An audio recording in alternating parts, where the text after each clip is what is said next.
3, el tema es todo lo referente a reguladores de voltaje. Los reguladores de voltaje son utilizados para controlar, para estabilizar una tensión de salida, para estabilizar ese valor a un valor constante, ¿no? Así hayan perturbaciones a la entrada de una red eléctrica que está yendo a una fuente de alimentación, puede estar fluctuando el valor arriba, abajo, entonces a la salida tener siempre un único valor de salida garantizado, ¿no? Que sea constante. Por ejemplo, aquí tenemos un regulador de voltaje 7824.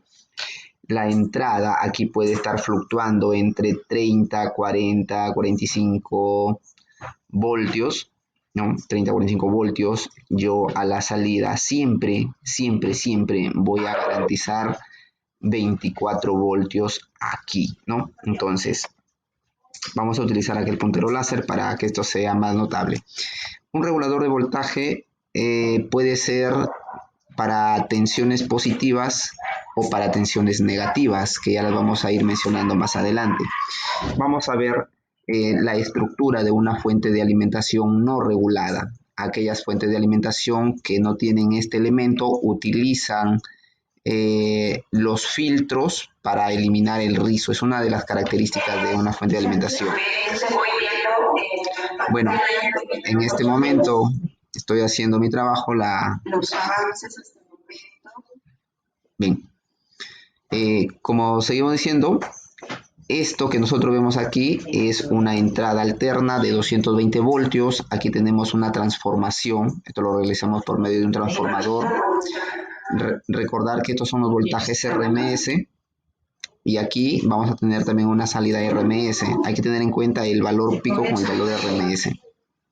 Luego que ha sido transformado este voltaje de alto a menos, viene una etapa de rectificación. La etapa de rectificación, antes de esto debe ser, digamos, convertida a una señal positiva. No importa si los valores son variables, pero siempre tiene que tener positivo, tiene que tener polaridad. Una vez que yo ya me encargo de esto, de acuerdo a la cantidad de diodos que haya utilizado acá, puede ser de semionda o de onda completa, yo aplico un aplico un filtro. Lo que hace es que el valor a la salida de esta tensión sea casi lineal, ¿no? Entonces esto también tiene una pequeña desventaja, porque esta porción donde, a ver, vamos a sacar esto, esa porción donde no está aquí, a ver, acá aquí está, esta porción donde no hay energía eléctrica, pues lo está asumiendo un condensador. Entonces un condensador tiene potencia, también potencia de operación, y a veces esa potencia no lo soporta. Es que ocurre, otra vez aparece acá el rizo, aunque hayamos calculado para una capacidad de un condensador específico. Bueno, hay otro tipo de fuentes de alimentación trifásica pues, que solucionan este problema, pero aquí estamos en una fuente de tensión monofásica, donde nosotros vamos a utilizar un regulador de voltaje con un condensador para mantener constante el valor de salida, ¿no? El valor de salida. Seguimos explicando esto aparte. Aquí ya vemos, digamos, los diagramas más claros de una fuente de alimentación. Parte de una señal sinusoidal alterna, puede ser 110 voltios o 220 voltios. Aquí viene un transformador que le transforma el voltaje a un valor más bajo.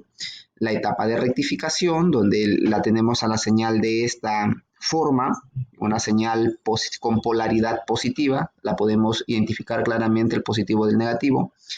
El filtrado, ¿ya? Y una vez que le ponemos este condensador, pues ya tenemos una señal rizo, ¿no? Justamente este espacio, el cálculo del condensador, tiene que ver con la constante de tiempo de descarga de un condensador. Luego, Una vez que le hemos aplicado el filtrado, colocamos aquí el regulador de voltaje y ya tenemos acá una señal de salida